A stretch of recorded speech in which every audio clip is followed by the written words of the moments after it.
ደምም ተገኝቷል። ደሙን ሴትዮዋ ትጠጣዋለች፣ ዘይቱን ታቦትና ካህናት ይቀቡበታል አሉ። ታዲያ እንደዚህ የሚቀቡበት ከሆነ አሁን ጳጳሳቱ ሜሮን እያሉ በሰታት የሚያማስሉትስ? እኔ የምልህ ወተቱና ወይኑ የት ደረሰ? ደም፣ ወተት፣ ወይን፣ ቅባት ነው የተገኘው። ቅባቱ ታቦትና ጳጳስ ሲከብሩበት፣ ደሙን ሴትዮዋ እንደምጠጣው እዚህ ገጹ 222 ላይ ነግሮናል። ወተቱና ወይኑ ትጠጣለች። ምን ትጠጣለች? ታደርጋለች። የተጻፈውን ያነበብከው ግን የተጻፈው ነገር ትክክል ነው ትክክል አይደለም ብለህ አልመረመርም። እኔ እኮ የኢትዮጵያ ኦርቶዶክስ ቤተክርስቲያን አገልጋይ ነበር። መጋቢ ሰለሞን ኪሼን ደብረ ከርቤ፣ አለማየሁ አበበ፣ ፕሮፌሰር ጌታቸው ኃይሌ የኢትዮጵያ ኦርቶዶክስ ተዋሕዶ ቤተክርስቲያን ይሄው ብዙ ጉድ ነው እኮ ያለው። መስማት ከቻላችሁ ልባችሁ እንትን ካለ በጣም ብዙ ነገር ነው። እና ኤርምዬ ወደ ተአምረ ማርያሙ ሂድ። በጣም አንደኛ ከርዕሱ ጋር አብሮ ሊሄድ ስለሚችል ተባረክልኝ። የተአምረ ማርያም በዘርዓ ያዕቆብ አማካይነት እንትን ያለውን ዛሬማ መነበብ አለበት። ታምር 24 አንብቤዋለሁ እኔ ለብቻ አንብቤዋለሁ። ህዝብ ፊት ግን ይነበብ። ዛሬ ህዝብ ፊት ይነበብ። ኦኬ፣ የዚህ ቤት ልማድ ነውና መረጃ ይዞ ማውራት። ኦኬ፣ በወርኃ የካቲት 2ኛው ቀን ነው አይደለ? እነዚህ አባ እስጢፋኖስና ተከታዮቻቸው የተገደሉት። አዎ እውነት ነው። ገድላቸውም አለ። አሁን የካቲት 2 ማለት ነው። እሺ፣ ይሄኛው ታምር 24 ላይ አለ። በዚህ በ1985 ዓመተ ምህረት የታተመው በትንሣኤ ዘጉባኤ መታወት የታተመው ታምረ ማርያም ላይ ታምር 24ኛው ታምር ላይ ይሄ ክፍል እንዳለ ይናገራል። ያው ለመስቀልና ለእመቤታችን ስግደት እንደሚገባ ብሎ በሚለው ክፍል ላይ ኦኬ፣ ልብ በሉ እንግዲህ ከላይ እነሱ የጻፉት ነው። እኔን ስለማይመለከተኝ ይሄ ታምር የተደረገው በእመቤታችን ነው ይላል። ልጇ ጌታችን ኢየሱስ ክርስቶስ ያደረገውን የመስቀሉን ታምር ይህ ነው ይላል። ልጇ ጌታችን ኢየሱስ ክርስቶስ ያደረገው የመስቀሉ ታምር ይህ ነው ይላል። በድንጋሌ ሥጋ በድንጋሌ ነፍስ የጸናች በድንጋሌ ሥጋ በድንጋሌ ነፍስ የጸናች የእናቱ የእመቤታችን ክቡር የሚሆን የመስቀሉን ነገር የሚናገር ታምር ነው። በክርስቲያን ሀገር አንዲት ታላቅ ሀገር ነበረች ይላል። ልብ በሉ፣ በክርስቲያን ሀገር አንዲት ታላቅ ሀገር ነበረች። ነገስታቷና ጳጳሳቷን በውስጧ የሚኖሩ ክርስቲያን ሁሉ ይወዷት ነበሩ። አምላክን የወለደች በድንጋሌ ሥጋ በድንጋሌ ነፍስ የጸናች ክብርት እመቤታችን በዓሏንም ያከብሩ ነበር፣ እየሰገዱ ይገዙላትም ነበር። ሁለተኛም የልጇን የመስቀሉንም በዓል ያከብሩ ነበር። አገር አልተጠቀሰም። ልብ በሉ፣ በክርስቲያን ሀገር አንዲት ታላቅ ሀገር ነበረች ነው ብሎ የሚለው ከዕለታት አንድ ቀን እገሊትና እገሌ ብሎ እንደሚል ማለት ነው። ያው የተረት ነገር ሲጻፍ እንዴት እንደሚሆን ታሪኩ ግን የተፈጸመ ታሪክ ነው። ኦኬ፣ ሲጻፍ ግን እንዴት አድርገው እንደደባበቁት ማለት ነው። እዛ ሁለተኛም የልጇን መስቀልም በዓልንም ያከብሩ ነበር፣ ለእሷም እየሰገዱ። ለምደው ግን ታብና ኮፒሊንግ ሼር የማታደርጉት ወገኖች፣ የወንጌል አማኞች ወንድሞቼ እናቶቼ፣ ለምን ታብ ኮፒሊንግ ሼር አታደርጉልንም? አንዳንድ ምልክቶች እያሳየኝ ነው። አሁን እዚህ ቁጭ ብላችሁ እየሰማችሁ ታብና ኮፒሊንግ ሼር ባለማድረግ የሆነ ነገር ቢፈጠር ምን ትጠቀማላችሁ? እንዲቋረጥ ከፈለጋችሁ ካልፈለጋችሁ በስተቀር ማለት ነው። በወንጌል የምታምኑ ወንድሞቼና እህቶቼ ለምን ሁሉ ቀን እንናገራለን? ከመጣችሁ አይቀር እየሰማችሁ ቤቱ ላይ ኮፒሊንግና ሼር ገንዘብ አያስወጣም። ታብ ገንዘብ አያስወጣም።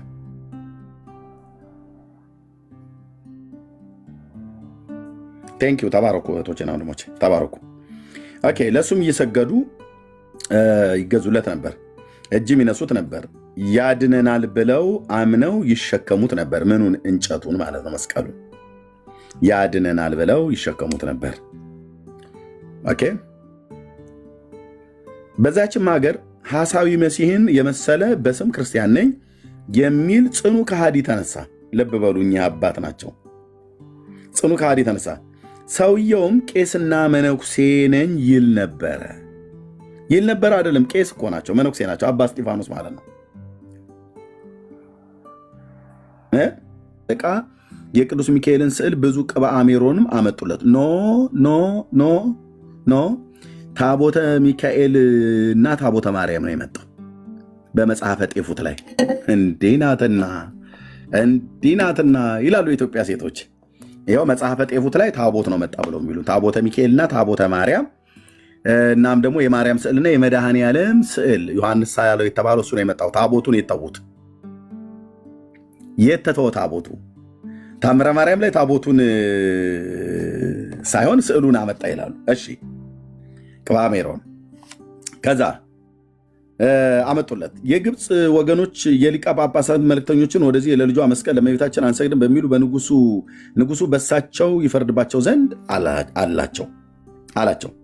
እነዚህን ከሃዲያን ሊቀ ጳጳሳት መልእክተኞችንም ጠይቋቸው፣ ካህናትንም ከተሰበሰቡት ዘንድ በመምህራንም በአንብሮተ እድ የሚሾሙም ሰራዊትን ሁሉ በተሰበሰቡበት ቦታ ለልጇ መስቀልና በድንጋሌ ሥጋ በድንጋሌ ነፍስ በጸናች ለእመቤታችን ክርስቲያንን ስትሉ ለምን አንሰግድም ብላችሁ አላችሁ አለና ጠይቃቸው። ንጉሱ በድንጋሌ ሥጋ በድንጋሌ ነፍስ የጸናች የክብርት እመቤታችን አምላክን እንደወለደች አታውቁምን? ለልጇ መስቀል ስለምን አትሰግዱ? የንጉሱ ጥያቄ ነው። ክርስቶስ በእሱ ላይ እንደተሰቀለ አታውቁምን? በመስቀሉ ድህነታችን እንደተደረገ አታውቁምን? እነዚህ ከሃዲያንስ እኛ ለልጇ መስቀልና ለማርያም አንሰግድም አሉ። አባ እስጢፋኖስና ተከታዮቻቸው ማለት ነው።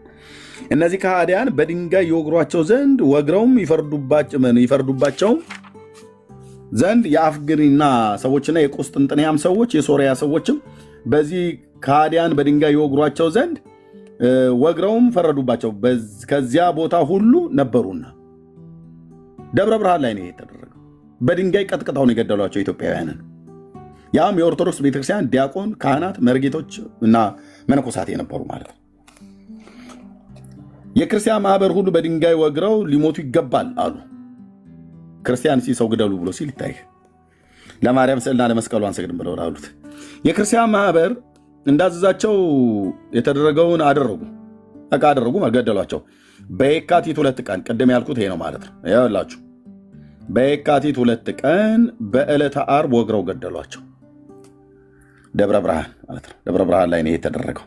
ከዛስ ከአይሁድ ጋር በአንድ በሚሆን እነዚህ ከሃዲያን ከወገሯቸው ወዲህ 38 ቀን በሆነው ጊዜ በድንጋሌ ሥጋ በድንጋሌ ነፍስ በጸናች ክብርት እመቤታችን ስለከበረ መስቀልና የክርስቶስን መስቀል በሚከበርበት በመጋቢት 10 ቀን ሰኞ ሌሊት እግዚአብሔር ድንቅ ታምር አደረገ። የት? ደብረ ብርሃን። በንጉሱ ድንኳን ላይ ፍጹም ብርሃን ወጥቶ እንደ ጎርፍ ፈሰሰ። ከንጉሱም ከተማ ጀምሮ ከሩቅ አውራጃ ሁሉ ጎረፈ። ያም ብርሃን በአብያተ ክርስቲያናት ላይ በልብሳቸውም ዘንድ በውስጠኛውና በመጋረጃው በውጨኛው ባህር መጋረጃ ላይ በበዓል በሚከበርበት መጋረጃ ላይ ተቀመጠ። ዳግመኛም በሰዎች ድንኳን ላይ በመጋረጃው ላይ በሚለብሱት ልብሳቸው ላይ በሚታጠቁት ትጥቃቸው ሁሉ ላይ ብርሃን በዕቃው ሁሉ ላይ ሰፍሮ ታየ። እነዛ ሰዎች ስለተጨፈጨፉ ማለት ነው። በንጉሱም ድንኳን ላይ ፍጹም ደስታ ሆነ። ያም ብርሃን ብዙ ቀን ተገልጾ ኖረ። የዚያን ብርሃን መልኩ እንደ እሳት ላንቃ ይመስል ነበር። የዚያን ጊዜ አያቃጥልም ነበር፣ ነገር ግን አያቃጥልም ነበር። ወደ ሰውን በቀረበ ጊዜ ይበራል፣ ፊት ያበራል። የብርሃኑ መታየት ልቦናን ደስ ያሰኛል። የንጉሱ ባለሟል እግዚአብሔር ተገዢ አንድ መነኩሴ ነበረና ብርሃን ሳይገለጥ ወደ አገሩ ለመሄድ ያሰናብተው ዘንድ ንጉሱን ለመነው። ንጉሱም አሰናብቶ በሄደ ጊዜ የ5 ቀን መንገድ ከሄደ በኋላ ንጉሱ ወዳጁ የሚሆን ያ መነኩሴ ያንን ብርሃን ስላየ አዘነ። ያን ብርሃን ያይ ዘንድ በፈረስ መልክተኞችን ፈጥነው ሄደው ይመልሱት ዘንድ ላከ። እነሱም በመለሱት ጊዜ የ5ቱን ቀን መንገድ በ2 ቀን ደረሰ። ይኸውም የተደረገው በእግዚአብሔር አጋዥነት ነው። ሦስቱንም የሚያስተምረው ስሉስ ቅዱስን በሚያመልክ በዚያ ንጉሥ ሃይማኖት ነው። ያም መነኩሴ እኔን ድሃ መነኩሴ ይቀበሉኝ ዘንድ 7 ደጋጎች መልክተኞችን ንጉሱ ባዘዘ ጊዜ እነዚህ ከ5 ወንድሞቼ መነኮሳት መልክተኞች ጋር ባሮች ሁላችን በአንድነት በመንገድ ስንሄድ ጨረቃ ብርሃን ሳይኖር በዛች ሌሊት ጨለማ ጸንቶ ሳለ በሰማይ 4ቱ ማዕዘናት ደመና ሞልቶ ከዋክብትን ሁሉ ለአንዱ በጭንቅ ሳይታዩ ምሉ ብርሃን በላያቸው ሰፎ አየን አለ። እኛም ሁላችን ብርሃን ሳይኖር ደመና በሰማይ ሞልቶ ሳለ ይህን የሚመራ ብርሃን ምንድን ነው አልን። ይህም ብርሃን ከወጣበት አላወቅንም። ታላላቅ ተራሮችም በዚያ ፈሳሽ ውሃ በፊቱ ነበሩና ከጥልቁም ውሃ ፈሳሽ ገብተን መሄድን በተሳነን ጊዜ ሀጥ ነዳይ የመሆን እኔ ወንድሞቼን መነኮሳትን 7 ታላላቆች የንጉሥ መልእክተኞችን ጫፉ ወደ ሰማይ የሚደርስ እንደ ፀሐይ ብርሃን ጥሩ ነው እንጂ በብርሃኑ ላይ ጢስ ያልተቀላቀለ ቀለበት የእሳት ምሰሶ አየን። ሁላችን በአንድነት ይህ ደግ ተአምር ባየን ጊዜ ቁመቱ ሰማይ የሚደርስ ይህ እሳት ምንድን ነው አልን። ወይም የትልቁ ንጉሥ አዳራሽ ተቃጠለ አልን። ስለዚህም እኔ ድሃ መነኩሴ ደነገጽሁ። ጌታዬ በከተማ ውስጥ የወረደውን ብርሃን አይ ዘንድ ለደስታ ጠራኝ አሉ። ዛሬ ግን አዝናለሁ፣ በከተማው ትልቅ እሳት ተነስቷልና። ይህንም የተናገርኩት ምድራዊ እሳት ስለመሰለኝ ነው።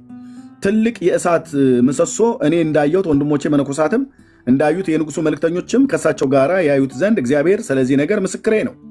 ብርሃኑንም ይመራን ነበር። ከዚያም ንጉሥ ከተማ ውስጥ በደረሰን ጊዜ ያ የብርሃን ምሰሶ ተሰወረ።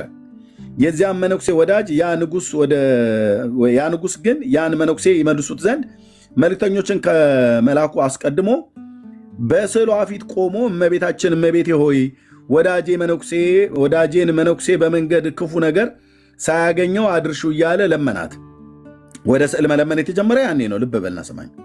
አፄ ዘርዓ ያዕቆብ ነው ስዕል ላይ ቆሞ ይሰግድ የነበረው ማለት ነው፣ ይጸልይ የነበረው እና ከዛ በፊት የለም። በኢትዮጵያ ኦርቶዶክስ ክርስቲያን ታሪክ ውስጥ አይታወቅም ለስዕል ከዛ በፊት የሰገደ ወደ ስዕል ዞሮ የጸለየ። ኦኬ ከዛ ድርሹ ብሎ ለመናት። ለመናት።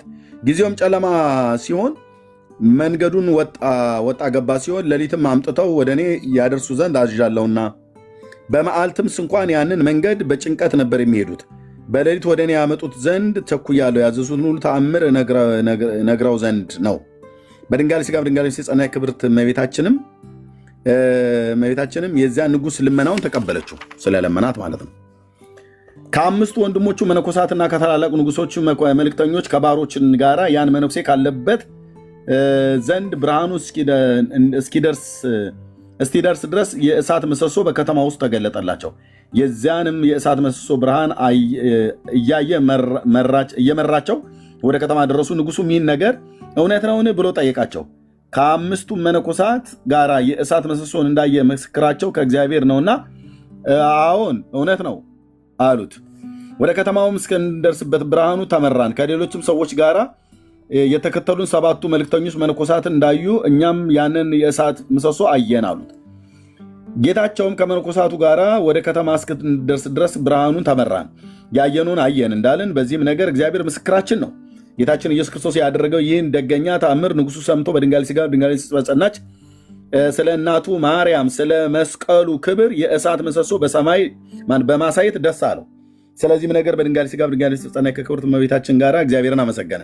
ከዚህም በኋላ ንጉሡ በድንጋሌ ሥጋ በድንጋሌ ነፍስ የጸናች ስለ ክብርት እመቤታችን ስለ ልጇ መስቀል ክብር የወረደውን ያንን ብርሃን ከባልንጀሮቹ መነኮሳት ጋር ከመንገድ ተመልሰው ለዚያ መነኩሴ ያሳዩት ዘንድ አዘዘ።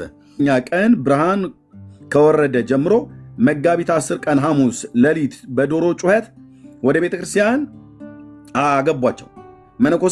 በመነኮሳቱ ፊት የተሰበሰበው ልብስ ይህ ብርሃን ያቃጠለው መስሎት ነበር።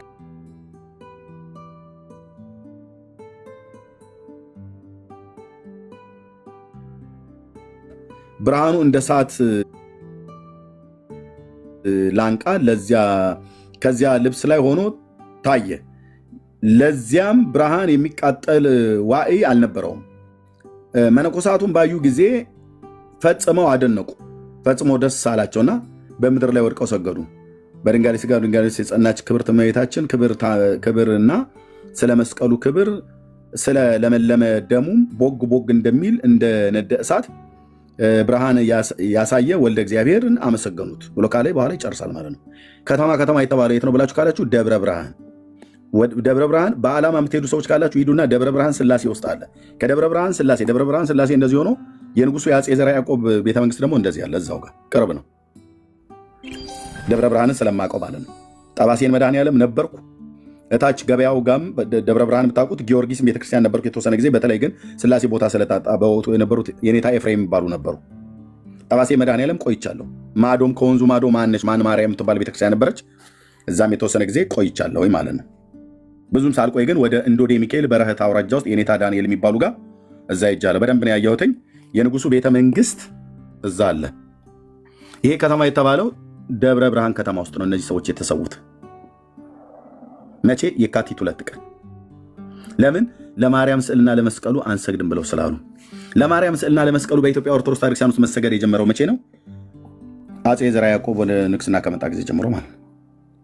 500 ዓመት የት አለ?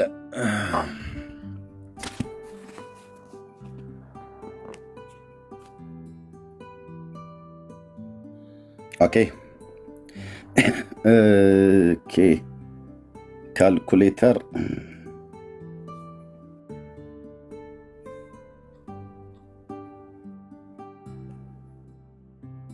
አንዴ ጠብቁኝ። ኦኬ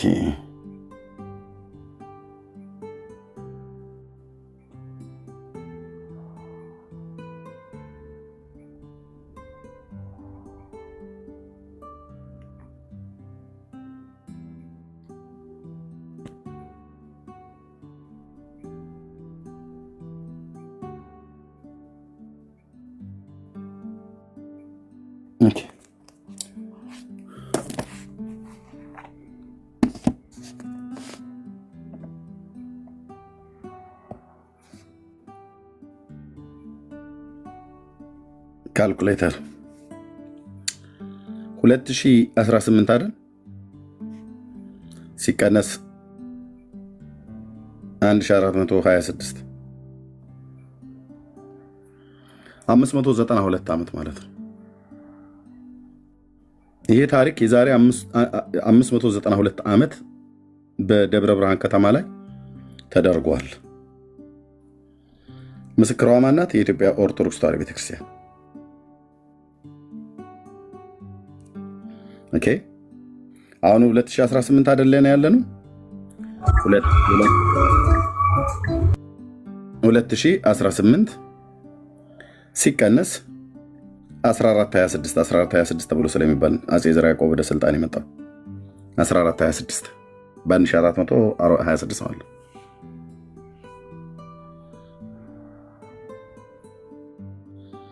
በወርሃ የካቲት 2ኛው ቀን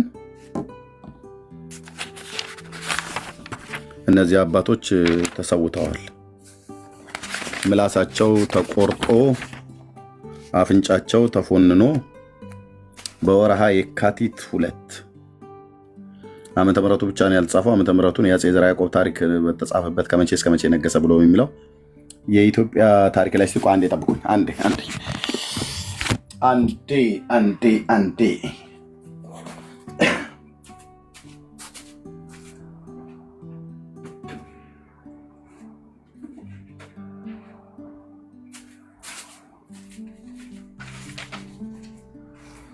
አብረን ቼክ እናድርገው። አስታወስኩት። መጽሐፍ መያዝ ጥሩ ነው፣ መረጃ መያዝ። የኢትዮጵያ ታሪክ ከመጀመሪያው እስካሁን ዘመን ድረስ ይላል አለማየሁ አበበ ትርጉም የሰራው። አፄ ዘርዓ ያዕቆብን እዚህ ጋር ጽፎት ከሆነ እናገኘዋለን። የት ያመልጣል ብለህ ነው? እዚህ ማምለጥ የለም። ራሱ አታምጣጣም ስል ብራዘር፣ ማምለጥ የሚባል ነገር የለም። እንፈልጋለን ዘርዓ ያዕቆብን እዚህ ጋር። የኢትዮጵያ ታሪክ የአክሱም መንግስት፣ የአክሱም ኃይል መውደቅ፣ የክርስትና መግባት፣ የደቡብ አረቢያና የመያዝ ሙከራዎች፣ የአክሱም ውድቀት፣ ዛጉዌ፣ ላሊበላ፣ ሰለሞናዊ ዳይናስቲ፣ የንግስት ሳባ የተባለው ማለት ነው። ዘርዓ ያዕቆብ ናተፈለግ ተበርበር። አሁን ትውልድ ተነስቶብሃል እያንቀላፋ ፍጹማዊ ስልጣን የመፈጠር መከራ። አምባ ግሼን የዘርዓ ያዕቆብ ታሪካዊ አስተሳሰብ።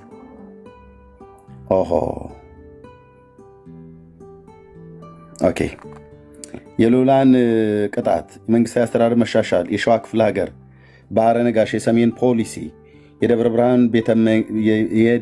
ብርሃን ቤተ መንግስት እነዚህ ይፈለጋሉ። ዘርዓ ያዕቆብ ይፈልጋል።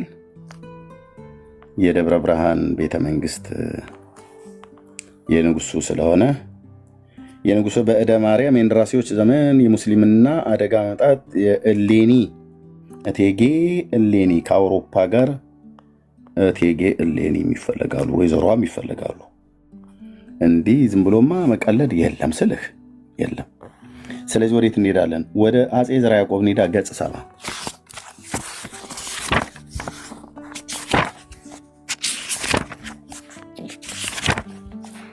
ገጽ 70 ታብና ኮፒሊንግ ሼር አድርጉልኝ ወገኖች። የዘርዓ ያዕቆብ አስተሳሰብ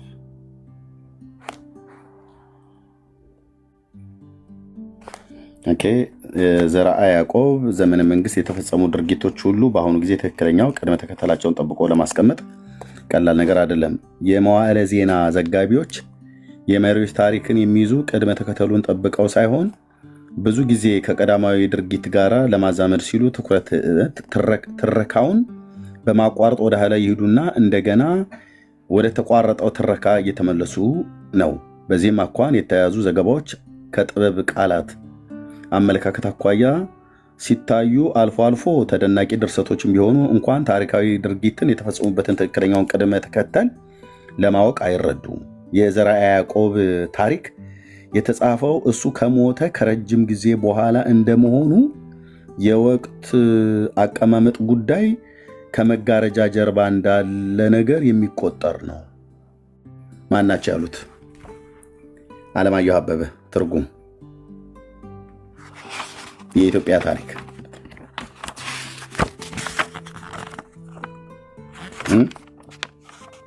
ስንት ጊዜ ነው የታተመው? ይሄ በጣም ለ9ኛ ጊዜ የታተመ መጽሐፍ፣ በጣም ስመጥር የሆነ መጽሐፍ ነው። ብትበል የኢትዮጵያ ታሪክ ማለት ነው።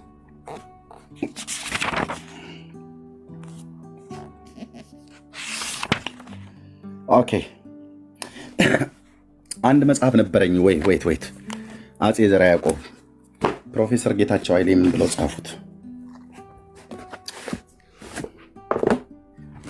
ምሁራኑ ምን ብለው ጻፉ? የኢትዮጵያ ታሪክ ላይ እሺ፣ ኦኬ የነገሱበት አፄ ዘርዓ ያዕቆብ ፕሮፌሰር ጌታቸው በአዲስ አበባ ዩኒቨርሲቲ ፕሬስ የታተመ ፕሮፌሰሩን ብለው ጻፉ። ኦኬ ደቂቀ እስጢፋኖስ የአፄ ዘርዓ ያዕቆብ 1426 ሃሌሉያ! ደስ ይላል። ደስ ይላል። ተናገር እውነቱን 1426 አልሳትኩትም ማለት ነው። ለገጠር ልጅ አንድ ነገር አትንገር ከነገር አይለቅም ስልህ 1426 የአፄ ዘርዓ ያዕቆብ ፕሮፌሰር ጌታቸው ኃይሌ እውቅ ምሁር የነበሩ ሰው ናቸው። ሞተዋል። አፄ ዘርዓ ያዕቆብ መቼ ነው የነገሰው? 1426 ከ1426 እስከ 1460 በኢትዮጵያ ላይ እንደውም ወንድሙን ሁሉ ገሎ ነው የነገሰው። ስልጣን እንዳይቀናቀን ብሎ መነኩሴ የነበረ ወንድም ነበረው፣ ገሎት። አዮ ቅድም ስመታው ይሄ ታሪክ የተፈጸመው በአፄ ዘርዓ ያዕቆብ ነው። ማን የሚናገረው? ታምረ ማርያም። ማን የሚናገረው? መጽሐፈ ጤፉት። እኔ ላይ መጥተህ አትቆጣም አልኩ ብራዘርዬ። ታምረ ማርያም፣ መጽሐፈ ጤፉት፣ የኢትዮጵያ ታሪክ፣ ፕሮፌሰር ጌታቸው ኃይሌ፣ ደቂቀ እስጢፋኖስ፣ በሕግ አምላክ አመጣልሃለሁ። ስንክሳሩን ከፈለክ ማለት ነው።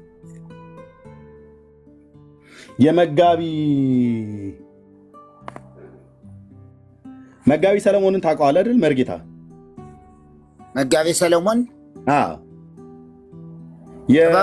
ማናቸው?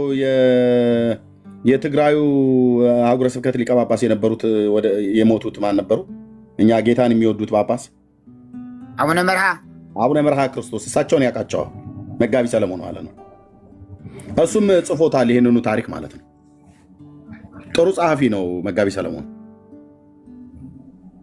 የዘርዓ ያዕቆብን ነው አይደለ? የዘርዓ ያዕቆብን ስለ ማርያም የጻፈው መጽሐፍ ላይ ታስታውሰዋለህ?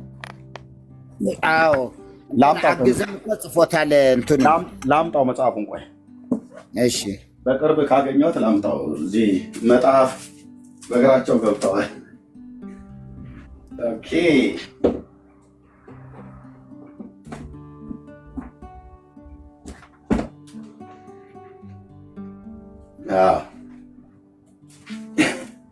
እዚህ መጽሐፍ ላይ ያነበብኩት መስሎኛል። ብዙ መጽሐፍቶች ስለማነብ አግዛቸውም ይህንን ጽፎታል። እዚህ መጽሐፍ ላይ ይህን መጽሐፍ ታስታውሰዋለህ መርጌታ? የቱ? እስኪ። አዎ፣ መጋቢ ሰለሞን። አዎ፣ ጥበበ ሰለሞን። ጥበበ ሰለሞን። አዎ፣ ድንቅ ጸሐፊ ናቸው በእውነት። ፍርጥ አድርጎ የሚጽፍ እንደዚህ በእውነት እንዲሁ መንታ ይወለዱ ይባላል። እንደዚህ አይነት ፍርጥ በመረጃ በዚህ መጽሐፋቸው ላይ ሳነብ፣ ይቅርታ እንግዲህ ብዙ መጽሐፍቶች ስለማነብ በጣም ጎበዝ። ዘጠነኛው ምዕራፍ ላይ የአባ ኤፍሬም ሶርያዊው በ1306 እስከ 372 አፄ ዘርዓ ያዕቆብ ይታያል። ከ1434 እስከ 1468 ብሎ ጽፎታል የአፄ ዘርዓ ያዕቆብን። የአባ ጊዮርጊስ ዘጋስጫ ከ1357 እስከ 14 አይ ቲንክ ይህንን የአባ ጊዮርጊስ ዘጋስጫ መጽሐፈ ሚስጥርም ይናገረዋል። የአባ ጽጌ ድንግል ደግሞ እንደዚሁ ማለት ነው። ስለዚህ እኔ አሁን የፈለጉት ዘርዓ ያዕቆብ ነው። አታምታታም ስል ብራዘር፣ እዚህ ቤት ቆም ብላ አስበህበት ነው የምትገባው። ኦርቶዶክሳዊ ከዚህ በኋላ ሱሬህንም ሙታንታህንም ነው የምናወልቀው በእውቀት አስበህበት ገብቶ እንደ ዝም ብሎ እንደ ኤርሚያስ መርጌታ እስኪ አፋችሁን ያዙ ዳጊ ዝም በል የሚባል ነገር የለም። ትመጣለህ፣ ታወራለህ፣ መረጃህን ሰንቀህ ትመጣለህ። እዚህ ህዝብ ፊት አታምታታም። እኔም አላምታታም። መጋቢ ሰለሞን፣ ጊሼን ደብረ ከርቤ፣ አለማየሁ አበበ፣ ፕሮፌሰር ጌታቸው ኃይሌ የኢትዮጵያ ኦርቶዶክስ ተዋሕዶ ቤተክርስቲያን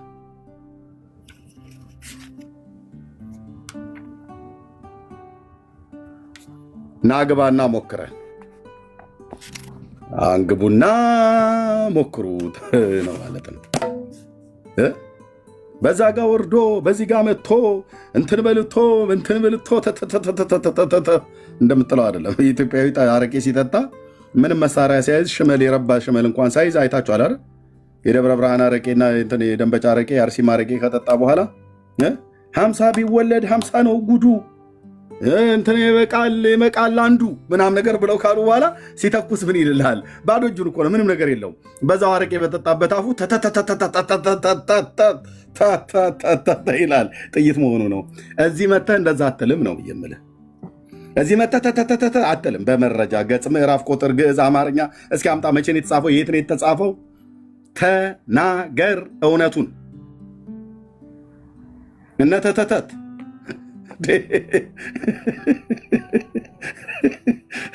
እውነቴን እኮ ይሄ እንክርዳድ የበዛበት ጠላ ከጠጣ በኋላ ሞቅ ሲለው እንዴ 40 ቢወለድ 40 ነው ጉዱ ምናም ነገር ይላል።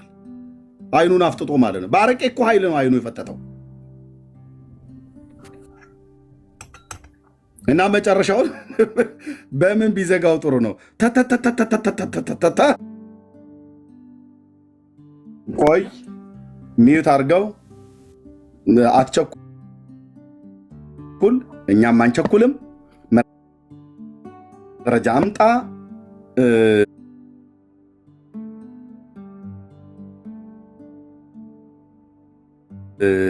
ለመስቀሉና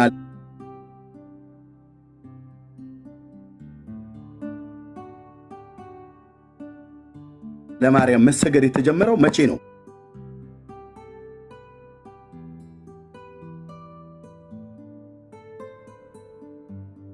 ብለን ስንል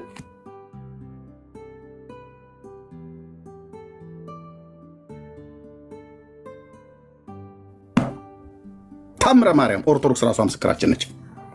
መጋቢ ጥበብ ሰለሞን ዘሀገረ ጊሼን ደብረ ከርቤ ማርያም አምባሰል ማለት ነው ምስክር ናቸው። የቤተ ክህነት ሰው ናቸው። በጣም የተማሩ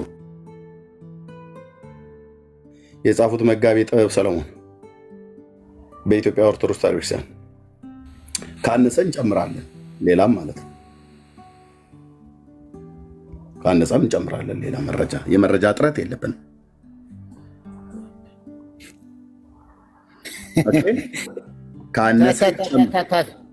ኤርምዬ ተተተተተ ስትል የታየኝ ምንድን ነው?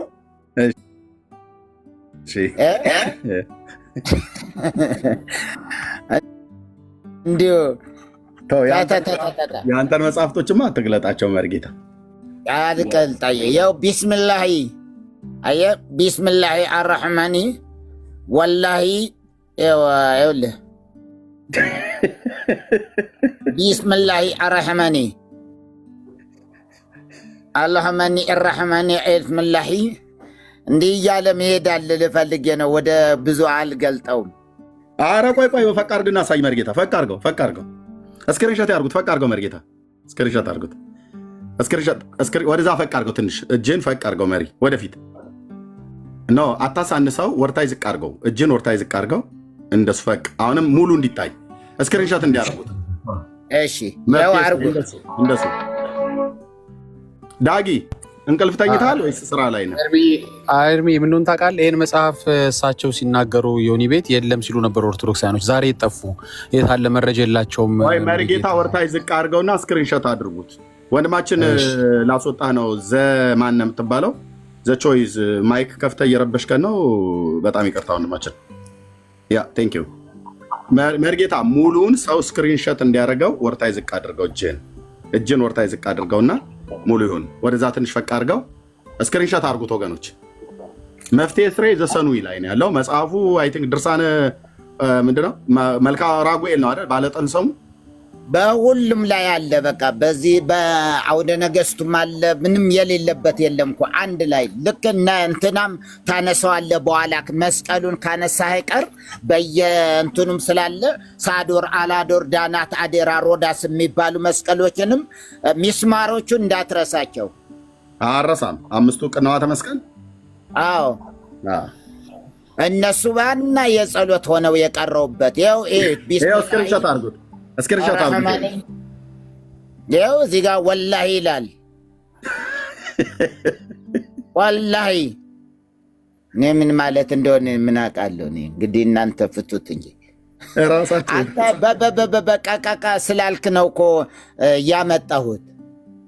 መርጌታ አንተ መጽሐፍ ላይማ ትንሽ እኮ አየት አድርጌው ብዙ መጽሐፍቶች የጀመርኳቸው ስላለ ያንተን ይሄ ምንድነው ማሳቀል። እግዚኦ ምንድነው የሚለው? ተክለ ሰወርታ መሐመድ ኖቢ ይላል። ተክለ ሰወርታ መሐመድ ኖቢ እልፉል ሸላ ሸራፍኩላ ሸላ ላውሻ እንደዚህ መሐመድ ሁሉ አለ በየቦታውና አሳየን። የመጽሐፉን ገጽ አሳየን መርጌታ። ያው መፍትሔ ስራይ የሰባቱ ዕለታት ከገቢር ከነገቢሩ ማለት መልክዓ ዑቃቤ ማለት ህልመ ዮሴፍ አለ ለራእይ። ይሄ ህልመ ዮሴፍ በጣም በየገዳማቱ ያሉ የሚያነቡት ነው። ህልመ ዮሴፍ ለራእይ፣ ለግርማ ሞገስ፣ መጽሐፈ መድኃኒት። እነዚህ በተለይ ህልመ ዮሴፍ መነኩሴ ሆነው ህልመ ዮሴፍን የማያነብ የለም። ራእይ ለማየት እሱ ነው። ለራእይ ራእይ የሚያይበት ማለት ነው። እነዚህ ሁሉ የሚታይበት እግዚአብሔር ገልብጠው። እንግዲህ ዘመን መጥቷል። ብቻ እግዚአብሔር ይመስገን።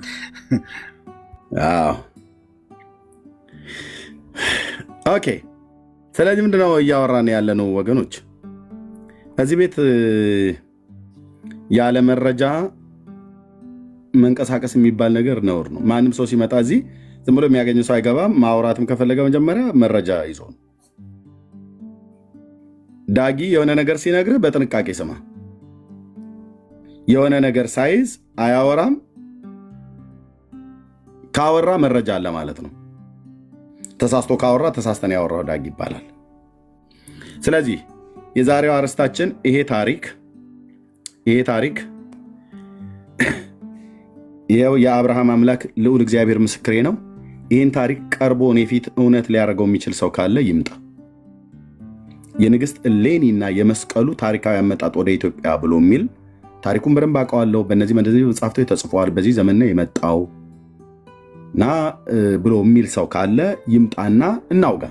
ከፈለገ በዲቤት ከፈለገ በውይይት ግን ከቤተክርስቲያን መጽሐፍ አትጥቀስ የሚባል ነገር የለም። ቤተክርስቲያኒቱ መጽሐፍ ቅዱስ ብቻ ስለማታምን መጽሐፍ ቅዱስን የምጠቅሳለሁኝ ካለ መጽሐፍ ቅዱስ ላይ ስለመስቀሉ አመጣጥ ወደ ኢትዮጵያ የሚናገረው ካልሆነስ የቤተክርስቲያኒቱ መጽሐፍቶች የተጻፉትን ህጋዊ የሚባሉ በደብራትና በገዳማት የተጻፉትን በሙሉ ዘረግፈዋለሁ ማለት ነው። ለምሳሌ ንግስት እሌኒ ንግስቲቱ ማለት ነው ቁንስጣ የሚባለውን አረማዊ ንጉስ ባገባችበት ጊዜ ላይ ቁንስጣ በምን እንደተጠመቀ ታውቃለህ አይደል መርጌታ? ቁንስጣ በደም ከጡቷ ነው እንደዚህ በደም ነው እንትን ያለችው። ጡቷን ቀዳ ደሙን ውሃ ውስጥ አፍስሳ በዛ አርጋ ነው ያን አረማዊ ንጉስ የተጠመቀው። ምንድነው ሶፊያ ንግስትም እኮ እንደዛ ናት። ማን ስንክሳር ላይ ያለችው ዋናዋ በጣም ታዋቂ ሴት ናት ሶፊያ። እሱ ብቻ አይደለም። ቆይ የንግስት እሌኒ የሶፊያንም እንመጣለን። ግን የንግስት እሌኒ ቀጥሎ በጣም የሚያስደነግጥ ነገር ያየሁት መርጌታ ይህን መጽሐፍ በ2 ቀን ውስጥ ነው የጨረስኩት። ይህን መጽሐፍ ድርሳነ መስቀልም ማለት ነው ሳነበው የጌታችን የኢየሱስ ክርስቶስ ግማደ መስቀሉ በተገኘበት ተቆፍሮ በተገኘበት እነዛን ኪራኮስ የተባሉትን አይሁዳዊ መልአኩ ገብርኤል መጥቶ እንዴት መክሯት እንደሄደ ታውቃለህ? ምን ብሎ ነው ያላት መልአኩ? እነዚህን 2 አረጋውያን አይሁዳውያንን ኪራኮስና ማን ነበር አንደኛው ስሙ? አያዘኝ አንደኛው ስሙ ሁለቱን አስረሽ እንትን በይ ያላት እሰሪያቸው በረሃብ በችጋር አሰቃያቸው ብሏት አሰቃይታቸዋለች። ይህንን ምክር የሰጠው ገብርኤል ነው። እነሱን ስታሰቃያቸው መልአኩ ገብርኤል ተብሎ ነው የተጻፈው። አትቁም፣ ምድር ይከድሃል። አይሁዳውያንን አሰቃያቸው አስረቢያቸው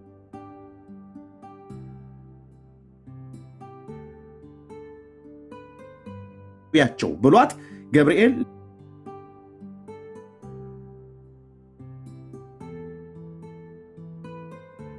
ለእሌኒ ንግስት እሌኒ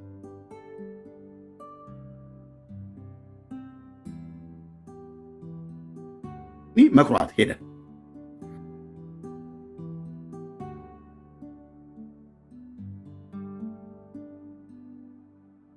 እና በኋላ መስቀሉ ተቆፍሮ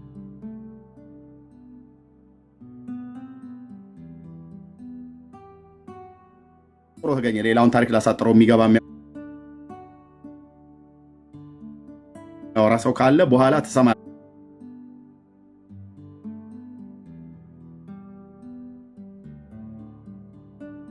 ወይ ላይቭ ቀጥታ እዚሁ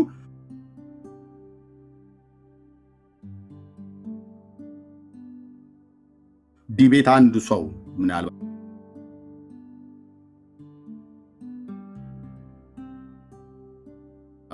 ነሸጥ ያደረገው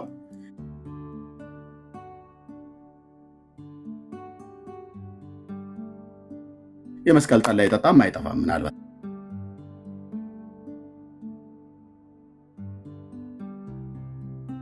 ቢመጣ ማለት ነው።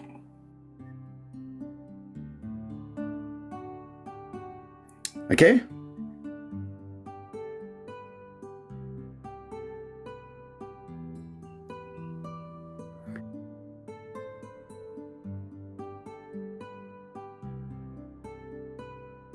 እና ግን ምን አለ መስቀሉ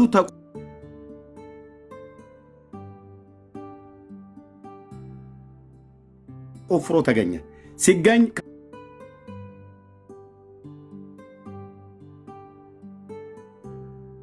ከመስቀል ውስጥ ምንም እንደተገኘ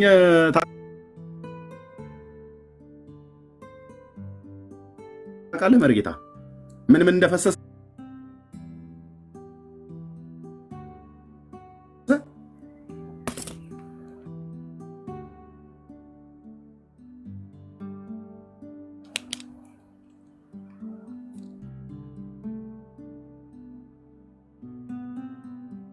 ምን እንደፈሰሰ እንጃኔ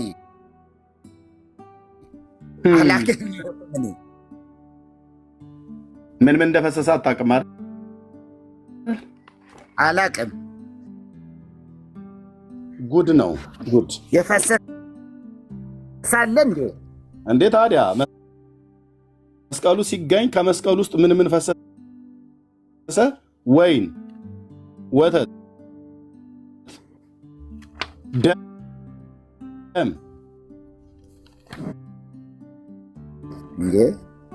ደም ፈሰሰ እና እንጨቱ ደሙ ያኔ ጌታችን ኢየሱስ ክርስቶስ በተሰቀለበት ሰዓት ላይ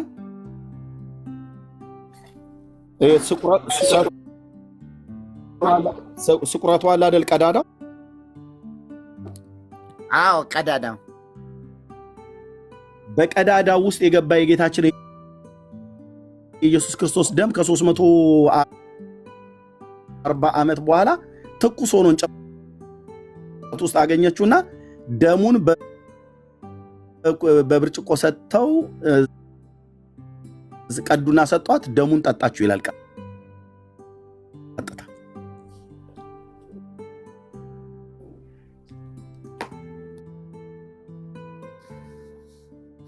ታዲያ እኮ እቺ ጭራቅ ነች። እቺ ሴትዮ የሰው ደም የምትጠጣ ማለት ነው። የጌታ ደም ቢሆንም ሰው አምላክ ሰው ነው። የአምላክ ሰው ሊትራሊ ደሙን ጠጣች ይላል።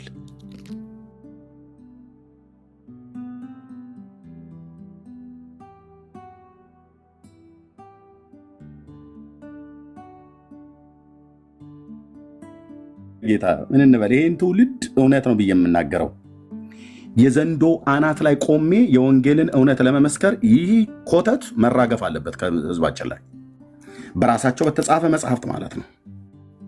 አንዳቸውም አይቆሙ። ኦኬ ገጽ 222 ላይ እንሂዳ።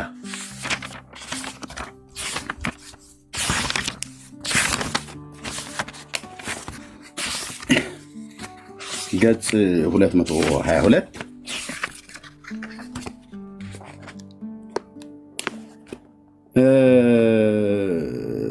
ካህናቱም እንደዚህ ይላል።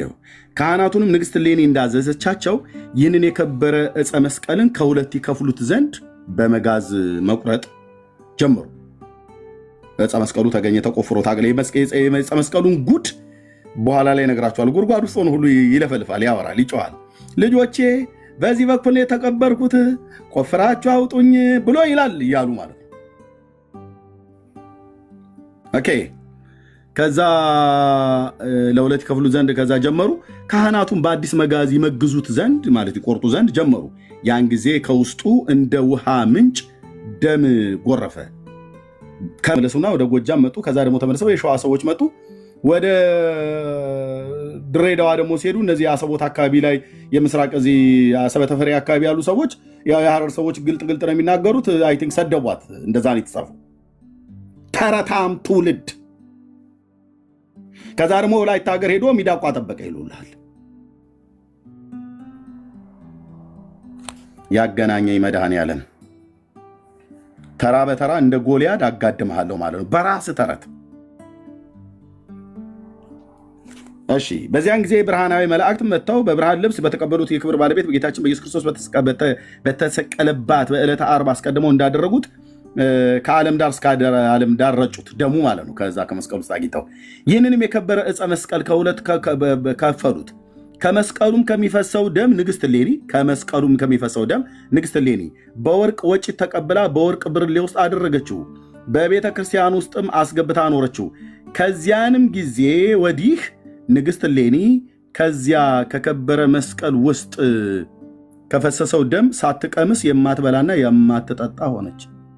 ደም ትቀምሳለች ማለት ነው።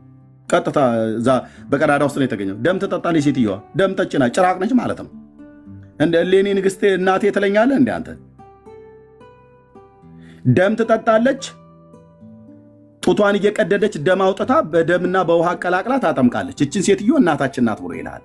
ቁንስጣ አግብተዋት ቆስጠንጢኖስን ወለደች። ቆስጠንጢኖስም ደግሞ በያብሎ መጥቶና እናም ደግሞ ምናምን ዳርያስ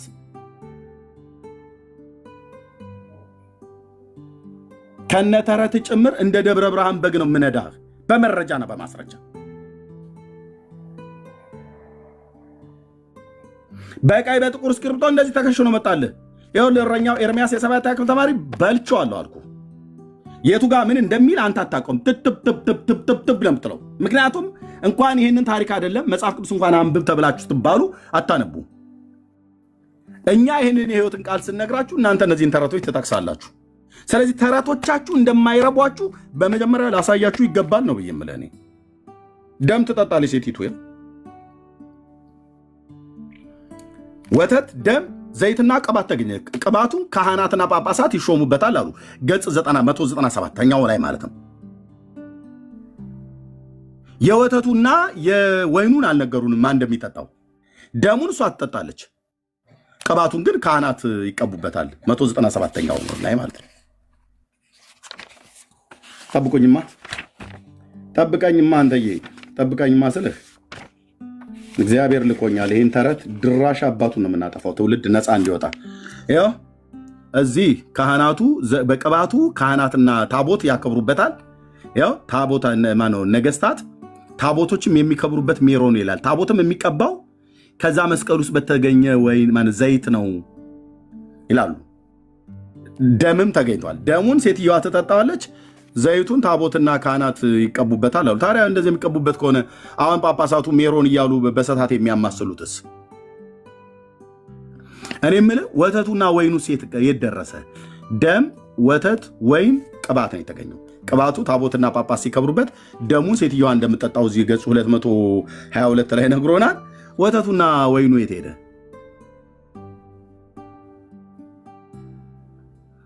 እና እኔን እየተናገርክ ታዲያ ኤርምያስ ማን ይገባል ነው? ማን ገብቶ ነው የሚያወራው? እስከ አብርሃ በከዋክብት እያለ ሰላም ብያቸዋለሁ። እሺ ስፒሮስ እንኳን ደህና መጣ። ዳጊ አለ? ሰላም ብያለሁ ሁላችሁ። እግዚአብሔር ይመስገን። ዳግሻ አለ?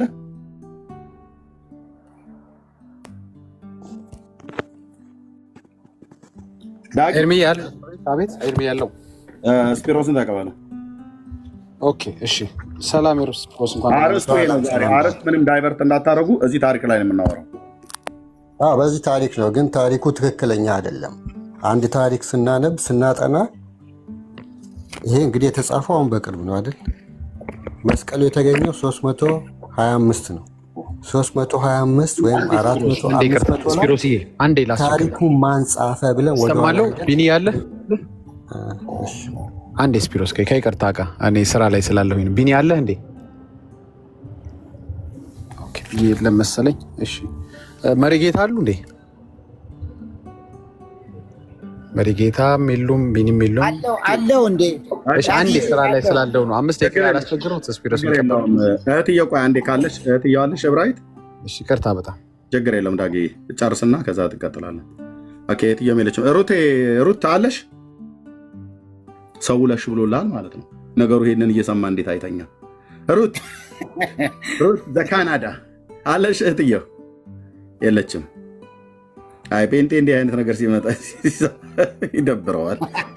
እኔም የግድ ሆኖብኝ ነው። እነሱ ሉቃስ ማቴዎስ ስትላቸው ነው አይናቸው ፍጥጥ የምናውቀው የምንሰማው። ኦኬ እሺ እህታችን ምንድን ነው ያለ ስፒሮስ? መቅደስ ወይ መቅደስ መርጌታ ትቀጥላላችሁ። መቅደስ አለሽ? አይ የለም ሰው ተኝቷል። በቃ እታችሁ ረዱ። ኦኬ የሚያወራ ኦርቶዶክሳዊ ካለ መምጣት ይችላል። ስፒር መቀጠል እንችላለን። ቆሞስ እንኳን ደህና መጡ። መቀጠል እንችላለን። ተባረኩ። ትንሽ ኤርሚ ላይ ቅር ያለኝ አሁን ታሪኩን እያነበብክ ንግስት ኤሌንን ስትናገር ነበር። ታሪኩ ትክክለኛ ነው፣ ኤሌኒ እንደዚህ አድርጋለች የሚለውን ግን አላጠናህም። እንዴት ነው ያላጠናሁት? መጽሐፉን እኮ አንብቤ ነው። የኦርቶዶክስ ተዋሕዶ ቤተክርስቲያን አላጠናህም። የትኛውን መጽሐፍ? ትክክለኛውን ታሪክ።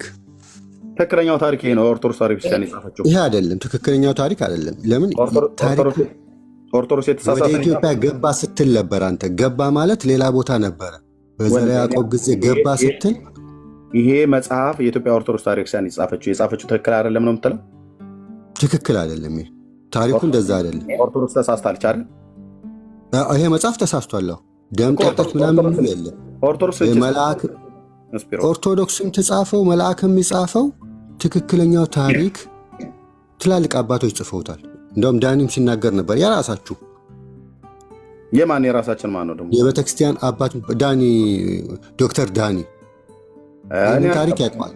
ጥሩትና ማንም የቤተክርስቲያን አባት አላምነው አትመን። ግን ከዘረ ያዕቆብ በፊት የነበሩት 3ኛ 4ኛ ክፍለ ዘመን ቅዱስ ዮሐንስ አፈወርቅ ራሱ ይህንን ነገር ይናገራል። መስቀልን ስናከብር ከከተማ ውጭ ሄደን እናክብር እና ታሪክን ስናነብ አንደኛ መንግስቱ ያደረገውን ለኦርቶዶክስ ለጳጳሱ ወይም ለሲኖዶስ መስጠት ትክክል አይደለም። ዘረ ያዕቆብ ተሳስተዋል። አዎ የኢትዮጵያ ኦርቶዶክስ ተሳስተዋለች ማለት ግን ትክክል አይደለም።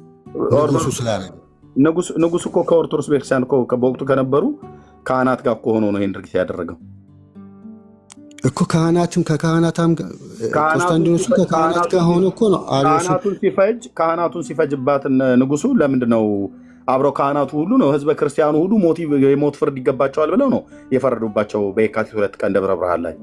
ህዝበ ክርስቲያኑ እኮ ህዝበ ክርስቲያኑ እኮ ጳጳሶቹ አይደለም የተቃወሙ ጳጳሶች ነበሩ። ያኔ ሲጀምር ጳጳስ የለም። የግብፅ ጳጳሳት ነበረ። የኤቢኤስ ነው ምንድነው አሜሪካ ያለው እሱ ሙሉ ታሪኩን በቪዲዮ የለም። እኛ ጳጳስ የምናውቀው ስፒሮስ ልብ ብለህ ስማ።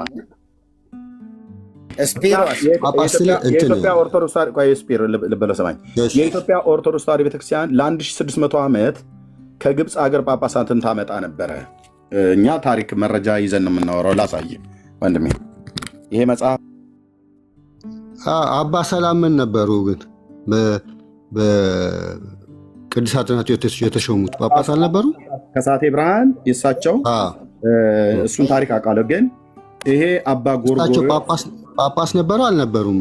ነው ከግብፅ ቆይ አንዴ ይሄን ጻፍነትና መሪ አቡነ ሰላማን ገድላቸው ሁሉ ስላለኝ አቡነ ሰላማ በባለፈው አንብቤዋለሁ። ወደ ግብፅ ሀገር ሄደው ጵጵስና እንዴት በእስክንድሪያው ንጉስ ከንፈር ለከንፈር ተሳስመው ነው እንደውም ከንፈሩን የአባ ሰላማን የፍሬምናጦስን ከንፈር የግብፁ ጳጳስ በደንብ አድርጎ ስሞት ማለት ነው ጵጵስናውን የሰጠው ገድሉ ነው የሚናገረው።